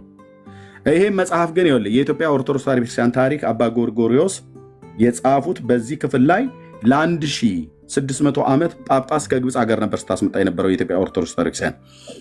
ለመጀመሪያ ጊዜ የኢትዮጵያ ኦርቶዶክስ ተዋሕዶ ቤተክርስቲያን በራሷ በኢትዮጵያ ልጆች ጳጳስ የሾመችው በንጉሱ በአፄ ዮሐንስ በአፄ ቀዳማዊ ኃይለ ሥላሴ ዘመን ነው። የመጀመሪያው ጳጳስም ብፁዕ ያልተግባባነው ነገር ከግብፅ ብፁዕ አቡነ ባስልዮስ ይባላሉ። የመጀመሪያው የኢትዮጵያ ሊቀ ጳጳስ። ታሪክ እንድትነግረኝ አይደለም ቋቋለሁ። ከግብፅ በዛ ዘመን ጳጳስ የለም። በዛ ዘመን ጳጳስ የለም። ከሶሪያም ይምጣ ከግብፅም ከምንም ይምጣ አንድ ቤተክርስቲያን ተብሎ ስንትን ስለሚል ያው ጳጳሷ ነው። ኦኬ መሪ የፍሬምናጦስን ከፈለጋችሁ ማውራት ትችላላችሁ። አይ ዘረ ያዕቆብ ያደረገውን ነገር ዘረ ያዕቆብ ትክክል ያልሆነ ነገር አድርጓል። ግን ቤተክርስቲያን ያደረገች ማለት እንችላለን? ቤተክርስቲያኖች ያደረገችው ከንጉሱ ጋር ሆነ።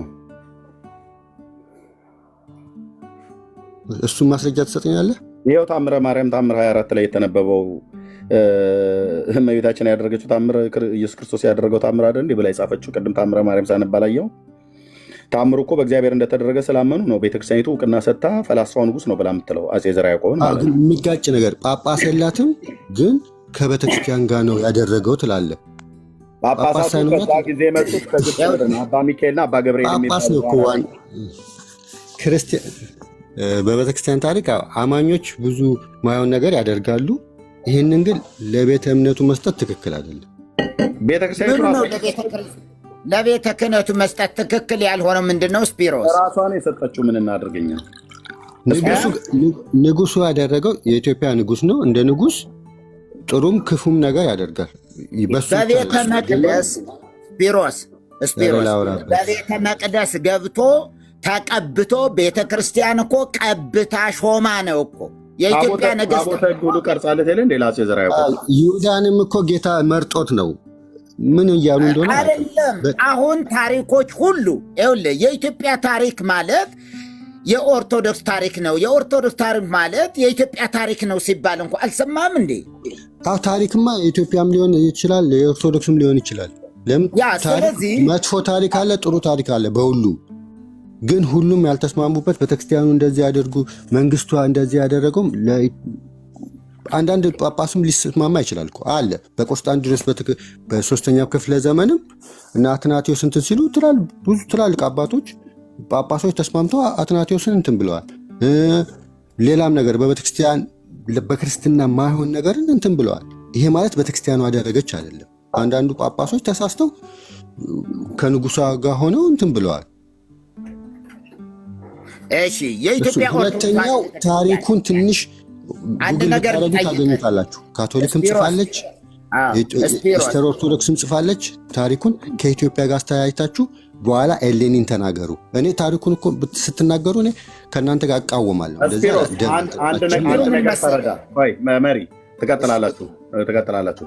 ስፒሮስ አንድ ነገር ላስታውስ። ከዛሬ ስንት ዓመት በፊት እኔ እናንተ እየተነጋገርን እያለ እንደዚሁ ስለ ጊዮርጊስ ታሪክ ስናገር አይ ይሄ ታሪክ እኔ በማውቀው ጊዮርጊስ የለም፣ በእኛ በግብፅ ኦርቶዶክስ እናውቀዋለን፣ ይሄ የምትለው ታሪክ ግን የለም ብለህ ስትለኝ ነበር አይደል?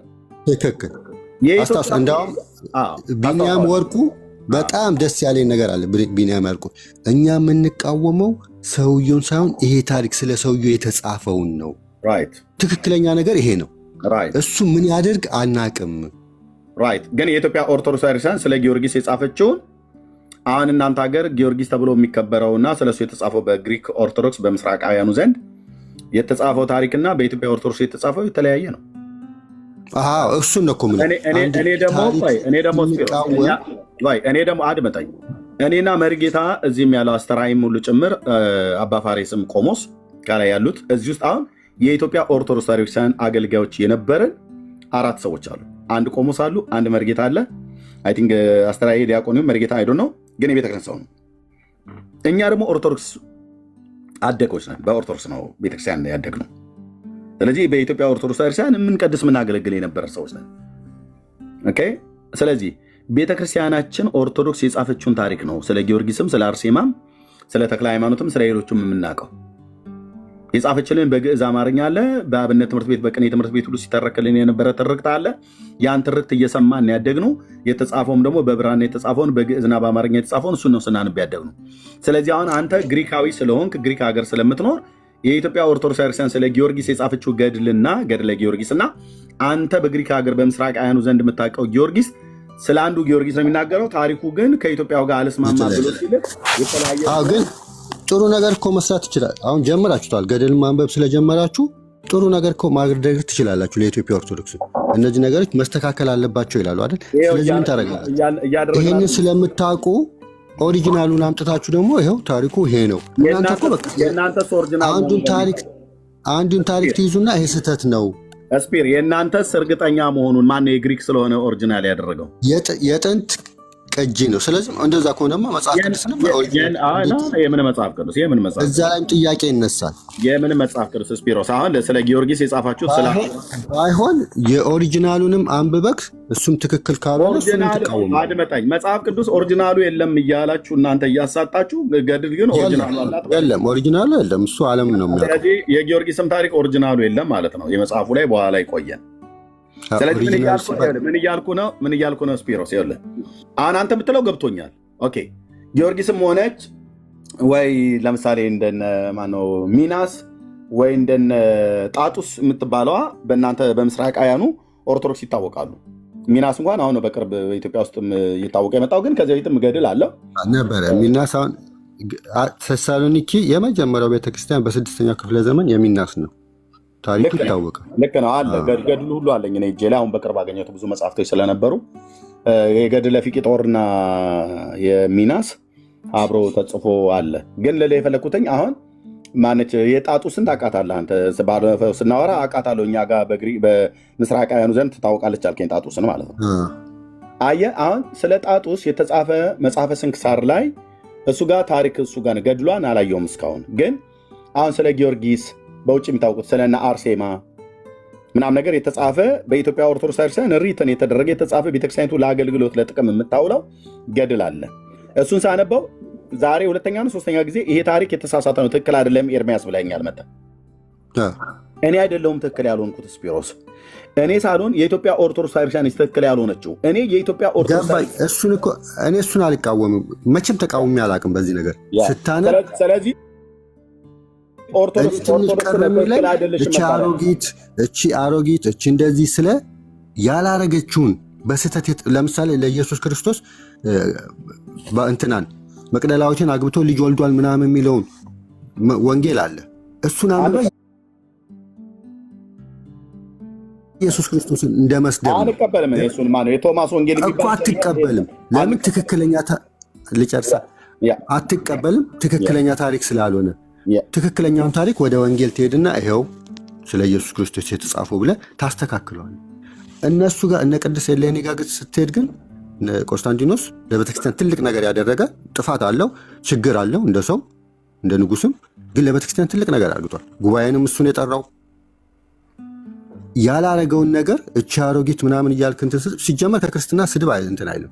እኔ ምን አሮጊት ያልኩት ከእድሜው አኳያ ትጠጣለች፣ ምን ትጠጣ እንትን ታደርጋለች። የተጻፈውን ያነበብከው ግን የተጻፈው ነገር ትክክል ነው ትክክል አይደለም ብለህ አልመረመርም። እኔ እኮ የኢትዮጵያ ኦርቶዶክስ ቤተክርስቲያን አገልጋይ የነበርኩ ሰው ነኝ። እማምናት እኔ የግሪክን ኦርቶዶክስ አይደለም ብራዘር፣ ምንም እንኳን ጴንጤ የግሪክ ኦርቶዶክስ አይደለም የጻፈችው በዛን ጊዜ የግሪክ የኢትዮጵያ ኦርቶዶክስ። አሁን አንተ መጥተህ እኔ ከህሊና ያፍልቄ ታሪኩን እንደተናገርኩ አድርገህ እንደዛ ከሆነ የምትረዳው እንደዛ እንደማታደርጋለሁ አይደለም። አንተ የምታነበው የተጻፈውን ነው። የተጻፈውን ያነበብኩት የተጻፈውን ካነበብኩ ስፒሮስ፣ እኔ ታዲያ የተጻፈውን ካነበብኩ እኔ አይደለሁም ጥፋተኛ። ጥፋተኛው ማን ነው? የኢትዮጵያ ኦርቶዶክስ ቤተክርስቲያን ናት። አንተ በግሪክ ኦርቶዶክስ ውስጥ ምስራቃውያኑ ጊዮርጊስን ታውቀዋለህ፣ አርሴማን ታውቃታለህ፣ ሌሎች እነ ጣጡስ እነ ሚናስ የተባሉትን እናንተም የምትጋሯቸው እና የምትቀበሏቸው እንደ ቤተክርስቲያን እናቶችና አባቶች የምትቀበሏቸው ቅዱሳት ናቸው ብላችሁ የምትሏቸው ሰዎች አሉ። ኦኬ፣ ያን ታሪክ አንተ ታውቀዋለህ፣ በዛ በግሪክ ኦርቶዶክስ ስላለ ማለት ነው። የኢትዮጵያ ኦርቶዶክስ ደግሞ በስንክሳሩና በየገድላቸው ላይ የጻፈችውን ሳነበው እኔ ያነበብኩት ያገኘሁት ምንጬ የኢትዮጵያ ኦርቶዶክስ ቤተክርስቲያን መጽሐፍት ነው።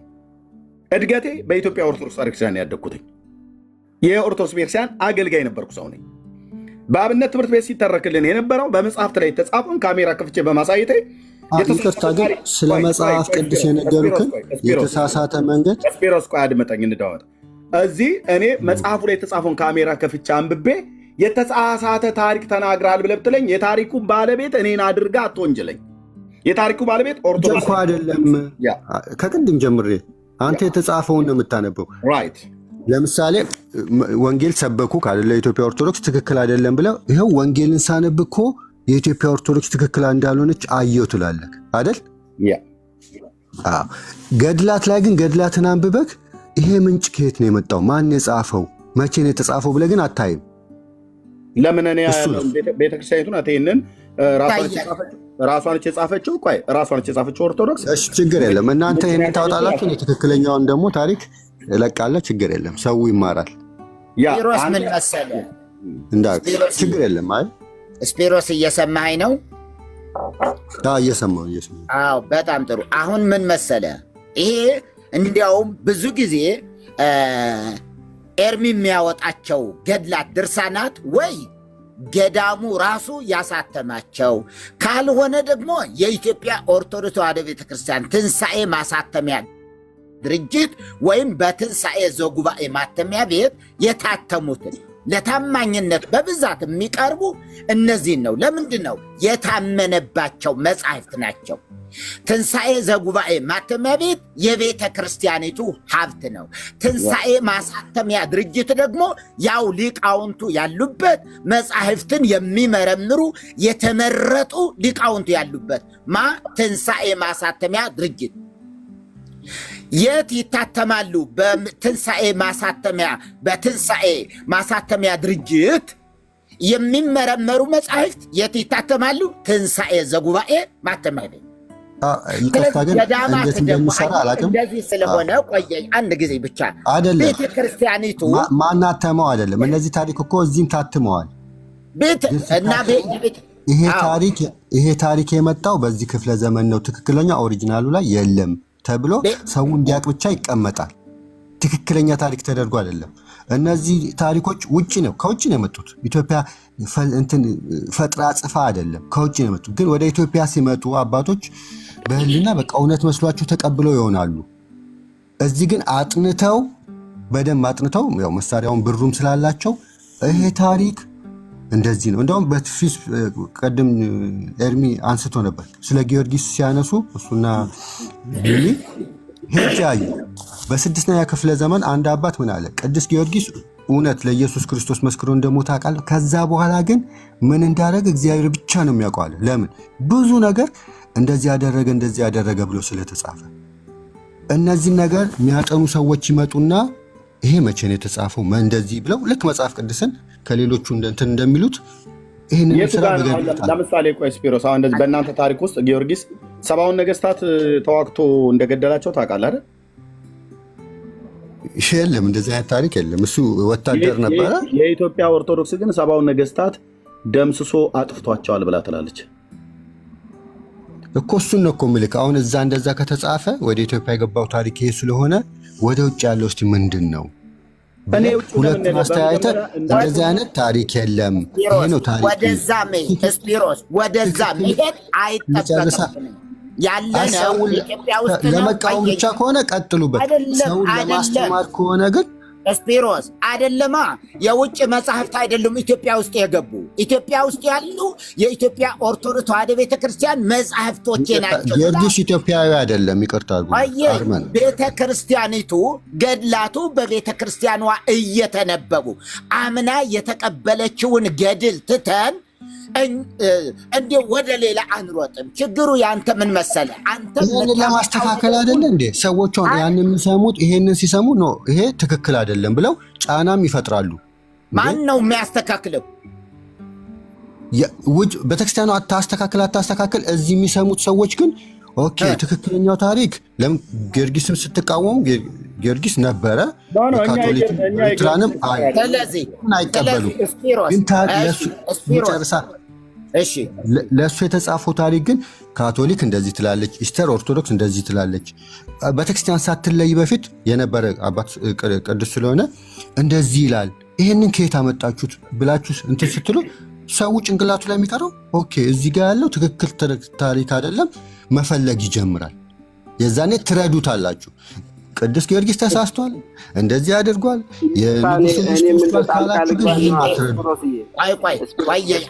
ቆይ ስፒሮስ ምን መሰለ? አንድ ጊዜ ቆየኝ አስተራዬ። ምን መሰለ ስፒሮስ፣ ለምሳሌ ቴዎሎጂካል የሆኑ ትምህርቶች የምስራቅ አብያተ ክርስቲያናት ምን ይላሉ በነገረ ክርስቶስ ላይ ምንድን ነው የሚሉት? የምዕራብስ ምን ይላሉ ብሎ ከምዕራብ ጋር አስተያይተህ በትምህርት ቤት የሚሰጥ ትምህርት ስለሆነ እሱን ከውጭ ጋር ምን ይሉታል፣ ውጮች ምን አሉ፣ እንደዚህ ምን አሉ ብለህ ታስተያየዋለህ። ገድላትና ድርሳናት ግን እዚህ ያሉ ሰዎች እንደሚናገሩ የውጭ ገድለን ምን አለው እንትና ምን አለው አይባልም። ምሳሌ አንድ ነገር ብቻ ጠቅሼልህ ልለፍ። ለምሳሌ ገድለ አቡነ ገብረ መንፈስ ቅዱስ ግብፃዊ እንደሆኑ ይታመናል። 562 ዓመት የኖሩ ናቸው በሕይወት። ነገር ግን የእናታቸውን ጡት እንኳ ያልቀመሱ አይደለም ውሃና ሌላው ምግብ ተወው፣ የማይታሰብ ነገር ነው። ውሃ የሚባል ነገር 562 ዓመት ሙሉ ሲኖሩ የውሃ ጠብታ መላሳቸው አልነካው። የውሃ ጠብታ ብቻ አይደለም፣ ዕለተ ዓርብ ተወልደው እናታቸው ጡት ልትሰጣቸው ስትል እንዴ በዓርቡ ብለው ከጭኗ ወርደው መሬት ላይ ሆነው ስብሐት ለአብ ስብሐት ለወልድ ስብሐት ለመንፈስ ቅዱስ ብለው አመሰገኑ። እናትና አባታቸው ተገረሙ። አቅሌስያና ብህንሳ ማን ነው እነዚህ? ከዛስ እንዲህ ብሎ ነው ገድሉ የሚያወራው። አየህ 60 አንበሶች 60 ነብር አናብርት ደግሞ በቀኝና በግራ 120 አስፈሪ አናብስት ተከቦ ይኖር የነበረ ሰው ነው። ገድሉ ከሀ እስከ ፐ ነበረ። ከዚህ ውጭ ወዴት እንሂድ? ቤተ ክርስቲያን ይሄ ትክክል አይደለም። አንድ ሰው ሆኖ ሊጾም ይችላል። 40 ቀን ሊጾም ይችላል። ከዚያም በላይ ሊጾም ይችላል። ነገር ግን ከእናቱ ማህፀን ጀምሮ እህል ውሃ የሚባል ነገር ያልቀመሰ ሰው የለም ብላ መግለጫ አልሰጠች። ይኸው ታቦታቸውን ታከብራለች፣ ትተርከዋለች። ታሪኩም እየተተረከ እንዴት አድርገህ ነው የምትቃወመው ነው? እሱማ እየተቃወማችሁ ነው። እኔ እኮ እሱን አይደለም እያልኩ አለሁት። እነዚህ ነገሮች አትቃወሙ፣ ስህተት የሆነው ነገር አትቃወሙ እያልኩ አይደለም። ሰውን ለመርዳት ከፈለጋችሁ ይሄ ታሪክ ከየት መጣ? ይኸው መጀመሪያ አልነበረም። ባይሆን ታሪኩን ስታ ይሄ ታሪክ ትክክል አይደለም ብላችሁ ቅዱስ ጊዮርጊስ እንደዚህ ዝሙተኛ ነበረ፣ ኤሌኒ እንደዚህ አሮጊቷ ሽማግሌ፣ የግብፅ ሽማግሌ፣ የአረብ ሽማግሌ እያላችሁ አትናገሩ ነው። ለምን እነሱ ያላደረጉትን እነሱ ማያውቁትን ታሪክ ተጽፎ ቢሆንሳ ይጻፋ። እሱ ላይ ነው ይጻፋ። ቤተ ክርስቲያን ምን አለች? ሊቃውንት አለዋት አይደለም እንዴ? ሊቃውንት ጉባኤ አለ አይደለም? ቆይ ስለ እርሶ ቤተክርስቲያን የተሳሳተ ነገር ብጽፍ እርሶ መስደብ አለብን? ምኑ? እኔ ያለው በአካል እኔ መመለስ እችላለሁ። የተክለ ሃይማኖት ገድል ከሆነ ግን ምን ታደርገዋለህ? ቤተ ክርስቲያን ማረም አለባት። ተቅማጥ የክርስቶስ ሥጋ መስደብ ጽድቅ ነው እንዴ? መስደብ ምን አልከኝ? ሰው መስደብ ጽድቅ ነው? ጽድቅ ከሆነበት ተስደበኝ። ኖ እርሶ ነው እኮ የሚሳደቡት። አይደለም፣ ምንም ስድብ አይደለም። እርሶ የሚሳደቡት ስል ገድሉ የሚያነብ እነዚህ የአረብ ሽማግሌዎች እቺ ደም ቫምፓየር ምናምን እያሉ ሲጽፉ ነበር። ቅዱስ ጊዮርጊስን ጻፉትን ጠይቃቸው። ታዲያ ቫምፓየር ማለት ደም የምትጠጣ ነው። በፊልም ላይ የሚያውቁት ሴትዮዋ ጠጥቷል አልጠጣም? እሱ ጠጥታለች አልጠጣችም? ስፒሮስ ልብ ብለህ ስማኝ። ሴትዮዋማ ደም እንደምትጠጣ ድርሳነ መስቀል ገጽ 197 ገጽ 122 ላይ የመቅደላዊት ወንጌል ደግሞ ጌታችን ኢየሱስ ክርስቶስ ይናገራል። አይመለከተኝም። እሱን ከፈለጋችሁ የእናንተ ኢየሱስ ተወልዶ ከሆነ በቃ ቀጥሉበት። ችግሩ የኢትዮጵያ ኦርቶዶክስ ጋር ስለሆነ መርጌታ አንዴ ልክ እኛ ማንቀበላቸው መጽሐፍት የመግደላዊት ማርያም፣ የቶማስ ወንጌል እያልክ ብለህ ብትል እሱ እኛ አንቀበልም። ቅራቅንቦ የሆነ የሰይጣን መጽሐፍ ነው ብራዘር፣ እኛ አንቀበልም እኮ። ይሄም ስህተት ነው። እንደዚህ አይነት ልክ እንደዚህ ስህተት መሆኑን እኛን አይደለም ሄደህ መጠየቅ ያለብህ፣ ጸሐፊዋን የኢትዮጵያ ኦርቶዶክስ ተዋሕዶ ቤተክርስቲያን መጠየቅ ያለብህ ብራዘር። እኔ በኢትዮጵያ ኦርቶዶክስ ተዋሕዶ ቤተክርስቲያን የተጻፉ መጽሐፍቶችን በዓለም ዙሪያ ያሉ ወገኖቼ ገንዘብ አዋጥተው ገዙልኝ። ኦኬ፣ መጽሐፍቶቹ መጡ፣ ገናም የሚመጡት አሉ። ይሄን ሲገዙልህ ግን ትክክለኛውን አልገዙልህም። ለምን? የኢትዮጵያ ኦርቶዶክስ ጥላቻቸው። አድምጠኝ። የኢትዮጵያ ኦርቶዶክስ የወጣ ነገር የምታወራ ከሆነ ስርዓት አስይዛለሁ ማለት ነው። እሺ በቃ ጨርሻለሁ። እኔ መጽሐፉን ያስገዛሁት፣ የገዙት ደግሞ የቤተክርስቲያን አገልጋዮች የሆኑ ሰዎች ናቸው። ትክክለኛ መጽሐፍት አልገዙልን ብለህ ካልከኝ ድርሳነ መስቀል የሚባል እኔ ካነበብኩት ውጭ ሌላ የኢትዮጵያ ኦርቶዶክስ ቤተክርስቲያን ድርሳነ መስቀል የታተመ ካለ አምጣ። በደብረ ሊባኖስ ክርስትና የኢትዮጵያ ኦርቶዶክስ ጋር ብቻ ነው እንዳለ። አድምጠኝ። እኔ አይመለከተኝም። ጊዮርጊስ ስለሚባል አንድ ቀዥቃዣ ሰውዬ እኔ ታቅልሃለሁ። እናንተው ዛው ይሄንን ነው እኮ እኔ የሚቃወመው ነገር ይሄ ነው። አይመለከተኝም። አትሳደብ። ስለሱ የተጻፈው ትክክል አይደለም በለው ብራዘር። ስለ አንድ ተራ ወታደር ተብሎ የተባለ እኔንም ሳትሰድበኝ ታች ረድ ብራዘር። አንድ ተራ ወታደር አርመናዊ የሆነ ሰውዬ እኔ ታሪኩን ግለ ታሪኩን እኔ አላውቅም። እዛ በየቦታው ግሪኮች እንደፈለጋችሁ ትጽፋላችሁ፣ ኮፕቲኮች እንደፈለጋቸው ይጽፋሉ። ኦሪየንታል የተባለችው ኦርቶዶክስ ጊዜ እንደፈለገችው ትጽፋለች። እኔ ግን የኦርቶዶክስ ተዋሕዶ አገልጋይ ስለሆነን እዚህ ያለን በሙሉ ቆሞስም፣ መርጌታም፣ አስተራይም እኔም ማለት ነው። ኦኬ፣ እድገታችን የተገኘኑ ከኢትዮጵያ ኦርቶዶክስ ነው። የኢትዮጵያ ኦርቶዶክስ ተዋሕዶ ቤተክርስቲያን የጻፈችውን ውሸት በልና የነጮቹን ነው እውነት በልን ይበለቃል ካልልም አለን። ግሪክስ የጻፈችው እውነተኛ መሆኑን የጊዮርጊስን ታሪክ በምን እርግጠኛ ነህ አንተ? እሺ፣ የኢትዮጵያ ኦርቶዶክስ ገድለ ጊዮርጊስን የጻፈችው መልካ ጊዮርጊስ ላይ የተጻፈው ስህተት ነው፣ ይሄ እንደዚህ አላደረገም ብለህ ካልከኝ 70 ነገስታትን ገሏል ነው ብላ ብትለው፣ ደምስሶሙ ለአጽራሬ በጸሎት ከእሳት ከመደምሰስኮሙ ቅድመ ለ70 ነገስት እያለች ጽፋለች። በመልክ ላይ ለጽንሰት ከማለት ነው አይቴ ለቀራንብት ቀን መልካ ጊዮርጊስ ላይ ማለት ነው። ይህንን አንተ አታውቀውም። ተመጣና እዚህ ከኦርቶዶክስ ተዋሕዶ ቤተክርስቲያን አገልጋዮች ጋር እኮ ከነበርን ጋር ነው የምታወራው።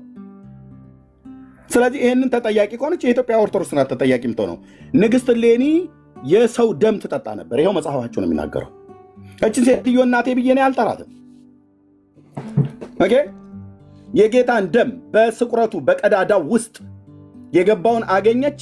ደም ብቻ አይደለም ያገኘችው፣ ወተት፣ ዘይት፣ ወይን፣ ቅብአት አገኘች። ቅብአቱ ታቦትና ጳጳሳት ሲነግሱ የሚቀቡበት ነው አለች። ይኸው ቤተክርስቲያኒቱ ገጽ 122 ገጽ 97 ድርሳነ መስቀል በደብረ ሊባኖስ ገዳም የታተመ ማለት ነው።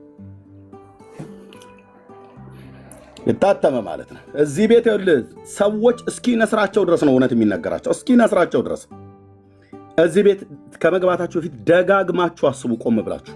ያለ መረጃ የሚወራበት ቤት የሚመጡ ሰዎች ሁሉ ዝም ብለው ፉርሽካዎች አይደሉ፣ ዝም ብለው በስሜት የሚናገሩ አይደሉ። በመረጃ ቆሞስም ሲመጣ፣ ዳጊም ሲመጣ፣ መርጌታም ሲመጣ፣ አስተራይም ሲመጣ የቤተክርስቲያን አገልጋዮች የሚያውቁ ናቸው። መጽሐፍ ቅዱስም በሚገባ የሚያውቁ የቤተክርስቲያኒቱን መጽሐፍቶችንም ጭምር ዜማን ሁሉ ጭምር በሚገባ የሚያውቁ ናቸው። አምስቱ አዕማደ ምስጢር ስንት ናቸው? እስቲ ማማን ናቸው ብለህ ጠይቀው። ትውልድ አይደለም ይሄ ትውልድ እዚህ ያለው ብራዘር፣ የጉባኤ ቤተ መምህር ሁሉ የሆኑ ደብር አስተዳዳሪ ሁሉ የሆኑ ሰዎች ናቸው እዚህ የተቀመጡት። ልብ ብለህ በመጀመሪያ አስባችሁበት ግቡ። ኦርቶዶክስ ተዋሕዶ ቤተክርስቲያን ጻፈች። መጽሐፍቶቿን በጥንቃቄ ወገኖች ገንዘብ በዓለም ዙሪያ ያዋጡልኝ፣ ገዙልኝ። ቴንኪው፣ ወዳችኋለሁ ወገኖቼ ወንጌላውያን። መጽሐፍቶቹ ተነበቡ መጡ እና የኤርምያስ ጥፋቱ አነበባቸው፣ የመርጌታ ጥፋቱ አነበባቸው፣ የአስተራይ ጥፋቱ፣ የቆሞስ ጥፋታቸው አነበቡና የዳጊ ጥፋቱ አነበበና ወይ ሰማና መጣ ተናገረ። ሲናገር ገጽ ምዕራፍ ግዕዝ ከአማርኛ አውጥተን አሳየን እና የተሳሳተ ሆኖ አገኛችሁት። በታሪካችሁ ራሳችሁ አፈራችሁ። ኦኬ። ስለዚህ ስለ ንግሥት እሌኒ ስለ መስቀሉ አመጣጥ አቅም አለኝ ማውራት እችላለሁ ብሎ የሚል ኦርቶዶክሳዊ ካለ ዌልካም። ስትመጣ ግን ቆም ብለህ አስብ። በመጀመሪያ 2 3 ያስቡ። ታብና ኮፒ ሊንክ ሼር አድርጉት። 2 3 ያስቡ ስትመጡ። ታሪክ ስለሆነ ይሄ በታሪክ መጽሐፍት ነው የምጠይቃችሁ። በራሳችሁ ታሪክ 6 መጽሐፍቶች ተሰትረውልሃል። ከአንደኛው ወደ አንደኛው እንደ በቆሎ እያገላበጥኩ ጠብሳለሁ ማለት ነው። በመረጃ አቅም አለኝ በዚህ ጉዳይ ላይ። አይ መስቀሉ ግሼን ደብረ ከርቤ መጥቶ አለ መስከረም 16 ዋዜማ እናከብረዋለን፣ እናቀጣጥላለን፣ ከዛ አመዱን እንቀባለን ብለህ ካልክ መብት ነው፣ ትችላለህ። አመድህንም አልነካብህም። ስዕል ተቀደደ ብለህ ጉራ ከረዩ ብለህ ቤቷና ወረዳዋን አግኝተነዋል ብሎ ያለ መስቀል ግን አደባባይ ላይ ያቃጥላል። ይሄ ከየት ነው የመጣው? ምንጩ ከየት ነው? ከሐዋርያት ነው? ከነቢያት ነው? እንዲህ አይነት ልማድ ኦሪታውያኑ ነበራቸው የላቸውም? የአዲስ ኪዳን ቤተክርስቲያን ነበራቸው የላቸውም? የዛሬ 500 ዓመት ላይ የጀመረ ታሪክ ነው። አፄ ዘርዓ ያዕቆብ የሚባል ዳግማዊ ኢዮርብዓም የኢትዮጵያ ኦርቶዶክስ ቤተክርስቲያን ካህናትን ጨፍጭፎ ታምረ ማርያም ታምር 24 ላይ ጨፍጭፎ ገሎ ደብረ ብርሃን ላይ ከ70 እስከ 80 የሚቆጠሩ ሰዎችን አርዶ ምላሳቸውን ቆርጦ የጋማ ከብት በላያቸው ላይ ነድቶ በወርሃ የካቲት በ1426 ዓመተ ምህረት ነው የነገሰው። እነ ፕሮፌሰር ጌታቸው ኃይሌ ሁሉ ጭምር በጻፉበት፣ እነ ፕሮፌሰር መስፍን ወልደማርያም ሁሉ የከተቡበት ነው። አሁን ዘመኑ ብራዘር ለደብተራ ተረት አሜን ጸሎቶት ታግዘኝ ቡራኬው ትድረሰኝ የሚባል ነገር የለም ብራዘር። ፓስተሩ ዝም ብሎ እንደፈለገ ተናገረ አሜን ሃሌሉያ የሚባል ነገር የለም። መርምረን አጣርተን መጽሐፍ እንደሚል ሁሉን ፈትኑ መልካሙን ያዙ ብሎናል። እንፈትናለን፣ እንመረምራለን። ታሪኩ ተደርጓል አልተደረገም? አዎ ከተደረገ እውነት ነው፣ እውነት አይደለም ይጣራል፣ ይበጠራል ብራዘር።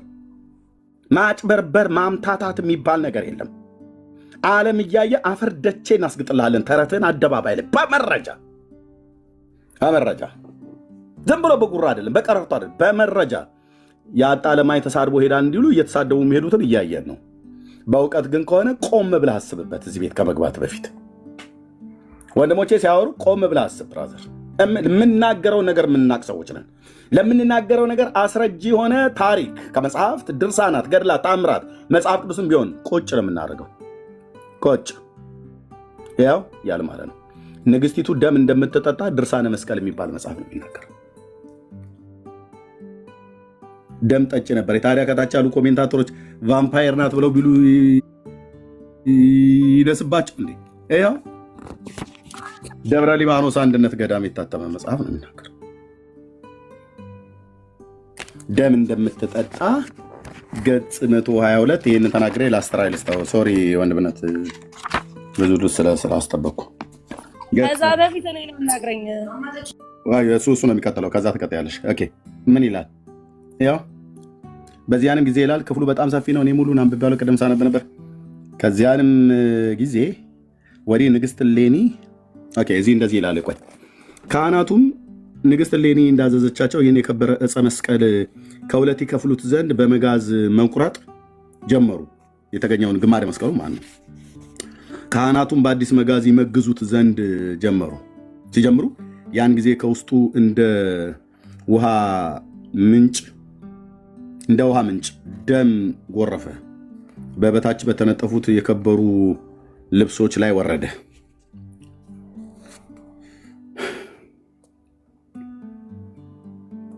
በዚያንም ጊዜ ብርሃናውያን መላእክት መጥተው በብርሃን ጽዋ ተቀበሉት። የክብር ባለቤት ጌታችን የኢየሱስ ክርስቶስን በተሰቀለበት በዕለተ ዓርብ አስቀድመው እንዳደረጉት በዓለም ዙሪያ በዓለም ከዳር እስከ ዳር ረጩት። ይህንንም የከበረ ዕፀ መስቀል ከሁለት ከፈሉት። ከመስቀሉ ከሚፈሰው ደም ንግሥቲቱ እሌኒ በወርቅ ወጭት ተቀብላ በወርቅ ብርሌ ውስጥ አደረገችው። በቤተ ክርስቲያን ውስጥም አስገብታ አኖረችው። ከዚያንም ጊዜ ወዲህ ንግሥት እሌኒ ከዚያ ከከበረ መስቀል ውስጥ ከፈሰሰው ደም ሳትቀምስ የማትበላና የማትጠጣ ሆን ይችላል። ደሙን ትጠጣለች። በመስቀል ውስጥ ምንድን የተገኘው? ደም፣ ወተትና ዘይት። የት? ገጽ 197 ወደ ጌታ ክርስቶስ ዕፀ መስቀልም ካህናት በቀረቡ ጊዜ ችንካሮች በወጓቸው ቀዳዳዎች ደም፣ ወተትን፣ ወይንን፣ ቅባትን ሲፈስ አገኙት። መስቀሉ ተቆፍሮ ከተገኘበት ማለት ነው። ይህንንም ቅባት የክርስቶስ ወገኖች ጳጳሳት፣ ነገስታት፣ ታቦቶች የሚከብሩበት ሜሮን ነው አሉ። ቅባቱን ካህናትና ታቦቱ ይቀቡበታል። ደሙንስ ንግሥት እሌኒ ተጠጣዋለች። ገጽ 222 ላይ ወተቱና ወይኑ እንግዲህ ነው። ወተት ለሕፃናት ነው፣ ወይኑ ደግሞ ለካህናት ነው። እንዲህ ብዬ አላግጥብሃለሁ። አንድም ኦርቶዶክስ ቆሜን በደብረ ሊባኖስ ገዳም ዘወርሃ ሚያዝያ ላይ የተጻፈ ገጽ 197 ከፈለክ በግዕዙ እናስቆመኩመሃለን ማለት ነው።